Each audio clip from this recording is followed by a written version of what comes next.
সঞ্চয় আপুনি কেনেকৈ কৰিব?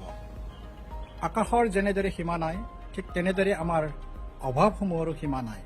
তথাপিও কিছু ধন প্ৰয়োজন সঞ্চয় কৰাৰ ভৱিষ্যতৰ সুৰক্ষাৰ বাবে।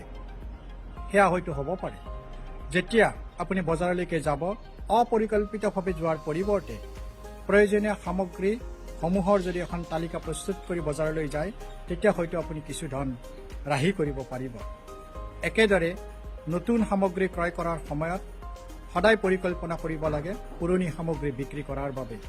মূল্যৱান ধাতু, সোণ, ৰূপত বিনিয়োগ কৰিও আপুনি সঞ্চয় কৰিব পাৰে। যিবিলাক সেৱা মোবাইল বিলকে ধৰি পোষ্টপেইড আপুনি ব্যৱহাৰ কৰি আছে, সেই সকলো সেৱাক যদি প্ৰিপেইডলৈকে কনভাৰ্ট কৰে, তেতিয়াও আপুনি কৰা খৰচৰ বিষয়ে আপুনি সচেতন হ'ব পাৰিব। একেদৰে ঘৰৰ চৌহদত থকা মাটিডৰাত যদি শাক পাচলি ফল মূলৰ খেতি কৰে, তেতিয়াও আপুনি বাজেটৰ 10 পৰা 12% ৰাহি কৰিব পাৰিব।